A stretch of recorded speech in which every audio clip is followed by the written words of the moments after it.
Chapter number 4 animals our friends. इस chapter को हमने पढ़ना शुरू कर दिया था। इसका पार्ट 1 अपलोड हो चुका है, जिसका लिंक आपको पिन्ड कमेंट में मिल जाएगा। ये सेकेंड पार्ट है, जिसमें कि हम लोग बचे हुए टॉपिक्स को पढ़कर इस पूरे चैप्टर को कंप्लीट कर लेंगे। डीएवी ग्रुप पर आपके क्लास के ऑलमोस्ट हर सब्जेक्ट्स का वीडियोस अवेलेबल है। उनको देखने के लिए सिंपली आपको इस चैनल के प्लेलिस्ट में जाना है, जहाँ पर अलग अलग कैटेगरीज में आपको हर क्लासेस के वीडियोस मिल जाएंगे और यहाँ से आप अपनी क्लास के वीडियोस को कभी भी बिल्कुल फ्री में देख सकते हैं। इस चैनल को सब्सक्राइब करके बेल आइकन को प्रेस भी कर लीजिए, ताकि जब भी हम आपकी क्लास का कोई भी नया वीडियो अपलोड करें उसका एक नोटिफिकेशन आप तक पहुँच जाए।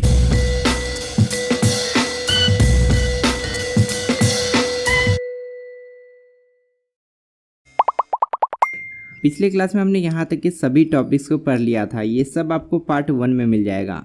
आज की क्लास में सबसे पहले हम लोग फूड चेन क्या होता है और फूड वेब क्या होता है इसके बारे में पढ़ेंगे, और उसके बाद इसके अंदर ही एक सब टॉपिक भी है, केयर फॉर एनिमल्स। सबसे पहले आसान भाषा में समझ लेते हैं कि फूड चेन क्या होता है और फूड वेब क्या होता है।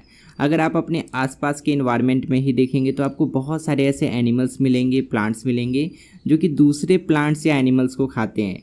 एक ऑर्गेनिज्म, एक लिविंग थिंग्स किसी दूसरे लिविंग थिंग को खाता है, फिर ये किसी दूसरे लिविंग थिंग को खाता है, फिर ये किसी दूसरे लिविंग थिंग को खाता है। इस तरह से एक चेन बन जाता है और इसी को हम लोग कहते हैं फूड चेन। अब बात आती है कि ये फूड वेब क्या होता है। अभी हम लोग देखें कि फूड चेन कैसे बनता है। एक लिविंग थिंग दूसरे को खाता है, फिर किसी तीसरे को खाता है, फिर ये किसी चौथे को खाता है। इसी तरह से अगर एक और फूड चेन इसी से कनेक्टेड हो जाए तो एक फूड वेब का निर्माण हो जाता है। दो फूड चेन एक दूसरे से कनेक्टेड हो सकते हैं और इसका एग्जाम्पल अभी हम लोग देखेंगे।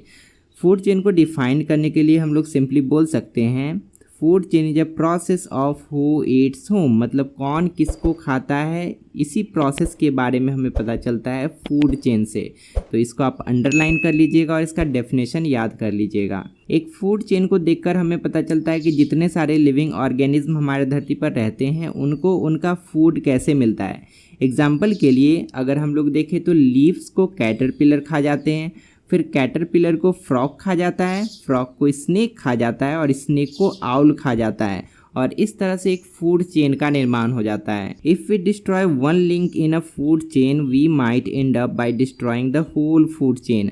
अगर इस फूड चेन में से किसी एक एनिमल को भी हम लोग हटा दें तो पूरा फूड चेन बर्बाद हो जाएगा। एग्जाम्पल के लिए अगर हम लोग इसी फूड चेन में देख लें, जिसमें कि हमें पता चल रहा है कि लीफ को कैटरपिलर खाता है, कैटरपिलर को फ्रॉग, फ्रॉग को स्नेक और स्नेक को आउल। अगर हम लोग यहाँ से एक एलिमेंट को हटा ले, मान लेते हैं स्नेक को ही हम लोग यहाँ से हटा दिए, तो आउल डायरेक्टली फ्रॉग को तो नहीं खाएगा और इस कारण से ये फूड चेन ब्रेक हो जाएगा। फूड चेन्स हर तरह के हैबिटेट्स में पाए जाते हैं। हर तरह के इन्वायरमेंट में आपको फूड चेन देखने को मिलेगा। जैसे कि अगर आप डिज़र्ट में भी चले जाएं या वाटर के अंदर चले जाएं या प्लेन्स में चले जाएं, आपको हर जगह कई सारे फूड चेन्स देखने को मिलेंगे और हर फूड चेन किसी न किसी तरह से दूसरे फूड चेन के साथ कनेक्टेड होता है। और अगर कई सारे फूड चेन कनेक्टेड होते हैं तो उसको हम लोग क्या कहते हैं, उसको हम लोग कहते हैं फूड वेब। और उसी के बारे में इस वाले पैराग्राफ में हमें अच्छे से समझना है। Most animals are part of more than one food chain. अधिकतर एनिमल्स एक से ज़्यादा फूड चेन के पार्ट हो सकते हैं। एग्जाम्पल के लिए अगर हम लोग स्नेक को ही देख लें तो ज़रूरी नहीं है कि सिर्फ इसी वाले फूड चेन में स्नेक आएगा, इसके अलावा और भी फूड चेन हो सकता है। जैसे कि स्नेक है सिर्फ फ्रॉग को थोड़ी खाता है, स्नेक जो है वो रैट को भी खाता है।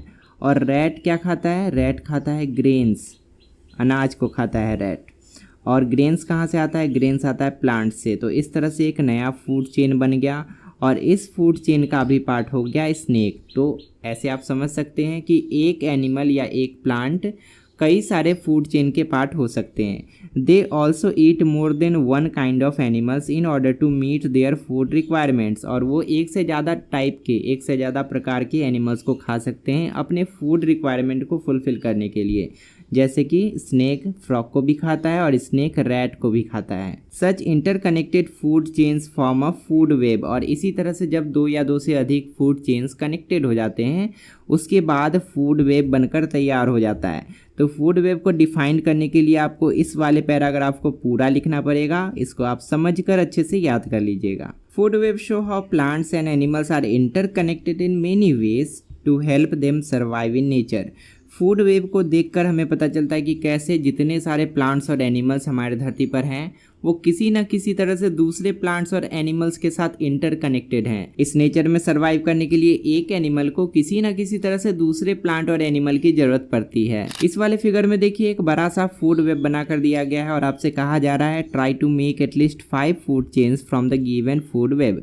इसमें कई सारे फूड चेन आप देख सकते हैं और उसमें से 5 फूड चेन को आपको लिखकर बताना है।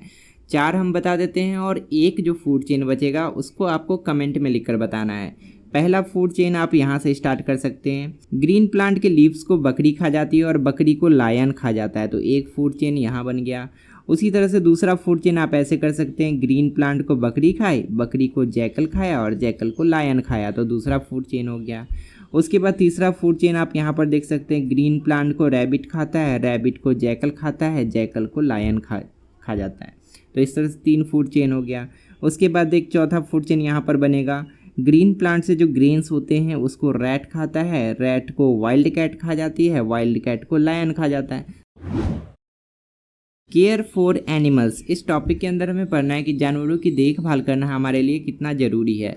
अभी हम लोग देखें कि फूड चेन में और फूड वेब में कई सारे एनिमल्स इन्वॉल्व होते हैं और अगर उसमें से कोई एक एनिमल भी गायब कर दिया जाए तो उसके कारण पूरा फूड चेन या फूड वेब बर्बाद हो जाएगा और उसका बुरा प्रभाव हमारे ऊपर भी पड़ेगा। इसीलिए हमारे लिए ज़रूरी है कि जितने सारे एनिमल्स हमारे आसपास होते हैं उनको प्रोटेक्ट करके रखा जाए और उनका केयर किया जाए। Many animals are being affected due to the activities of man.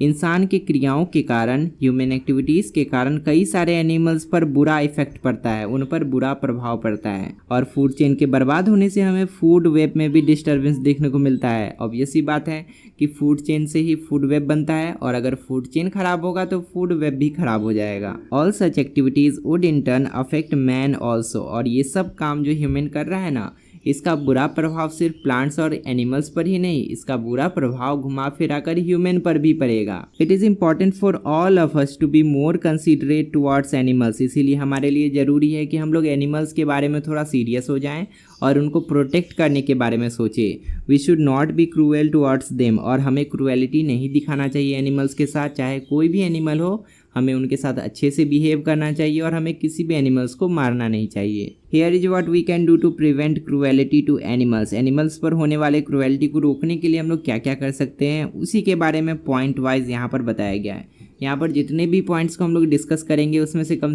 5-6 point आप याद रखिएगा, एग्जाम में उसको लिखने के लिए बोला जा सकता है। सबसे पहला पॉइंट कहता है कि हमें कचरे में पॉलीथीन बैग्स को नहीं फेंकना चाहिए, क्योंकि पॉलीथीन बैग्स जो होते हैं ना, उसको स्ट्रे कैटल्स, ऐसे जानवर जो कि सड़कों पर रहते हैं, उस पॉलीथीन के साथ कचरे को खाने की कोशिश करते हैं और वो पॉलीथीन उनके पेट में चले जाता है और इस कारण से वो एनिमल्स मर भी सकते हैं। इसलिए जब भी हम कचरा फेंकें, उस कचरे में से पॉलीथीन को हटा देना चाहिए और उसको ऐसे जगह पर फेंकना चाहिए जहाँ पर एनिमल्स नहीं पहुँच पाएँ। दूसरा पॉइंट कहता है कि हमें बर्ड्स को पिंजरे में बंद करके और फिश को एक्वेरियम में बंद करके नहीं रखना चाहिए।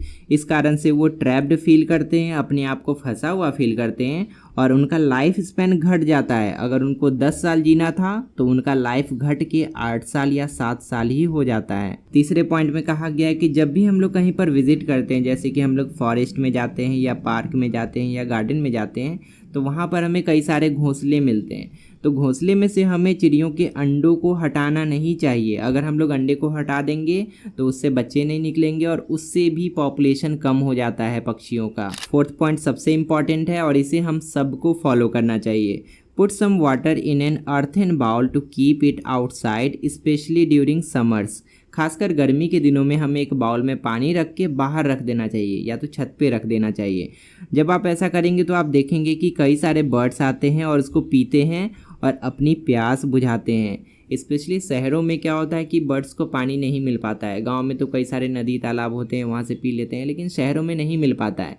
इसीलिए हमें हमेशा कोशिश करनी चाहिए कि एक कंटेनर में, जितना बड़ा कंटेनर हो सके उतना अच्छा है, एक कंटेनर में छत पर जाकर हम लोग उसमें पानी रख दें ताकि बर्ड्स आकर आसानी से पी सकें। नेक्स्ट पॉइंट है, इफ़ यू हैव पेट्स, अगर आपके पास पालतू जानवर है, give them the love and good care that they deserve. जितना लव और केयर वो डिज़र्व करते हैं उतना लव और केयर हमें देना चाहिए। If the pet animals appears to be sick, अगर वो हमें बीमार दिखें, take it to the veterinarian, हमें उसको एनिमल्स के डॉक्टर के पास ले जाना चाहिए। अगले पॉइंट में बोला गया है, talk to your friends about how to treat animals with kindness and respect. हमें अपने फ्रेंड्स से बात करना चाहिए, अपने फ्रेंड्स को बताना चाहिए कि एनिमल्स के साथ काइंडनेस और रिस्पेक्ट के साथ कैसे बिहेव करना चाहिए।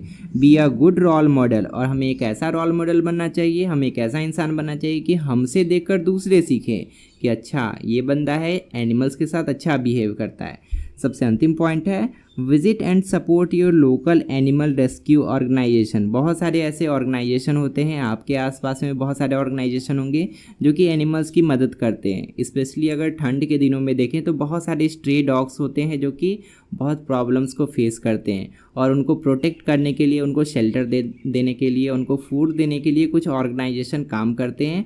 और ऐसे ऑर्गेनाइजेशन अगर हमारे आसपास हैं तो उनको हमें डोनेट करना चाहिए और उनकी मदद करनी चाहिए। ऐसे ही एक ऑर्गेनाइजेशन के बारे में इस वाले डू यू नो में बताया गया है, जिस ऑर्गेनाइजेशन का नाम है पेटा। लेकिन ये कोई लोकल ऑर्गेनाइजेशन नहीं है, ये एक बहुत बड़ा ऑर्गेनाइजेशन है जो कि इंटरनेशनल लेवल पर काम करती है। पेटा का फुल फॉर्म होता है people for ethical treatment of animals, और इसको शॉर्ट में PETA मतलब पेटा या पीटा कहा जाता है। ये एक एनिमल राइट्स ऑर्गेनाइजेशन है, मतलब जानवरों के अधिकारों के लिए ये ऑर्गेनाइजेशन काम करती है। ये दुनिया का सबसे बड़ा एनिमल राइट्स ग्रुप है जो कि पूरे दुनिया में काम करती है। पेटा का स्लोगन है कि animals are not for us to eat, wear, experiment on or use for entertainment. मतलब एनिमल्स हमारे खाने के लिए नहीं है, एनिमल्स हमारे पहनने के लिए नहीं है, उस पर हम लोग कोई एक्सपेरिमेंट करें ये भी गलत है, और उसका इस्तेमाल हम लोग एंटरटेनमेंट पर्पस के लिए करें ऐसा भी गलत है। ये ऑर्गेनाइजेशन मेनली 4 कोर इश्यूज़ पर फोकस करती है, जिसमें कि पहला है फैक्ट्री फार्मिंग।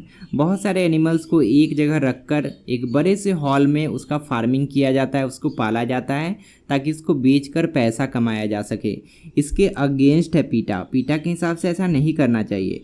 पीटा फर फार्मिंग के भी अगेंस्ट है। बहुत सारे एनिमल्स को पाला जाता है उसके शरीर के बाल के लिए, उसके हेयर से उसको शेयर करके उल बनाया जाता है, आप पढ़े भी होंगे, तो इसके भी अगेंस्ट है पीटा।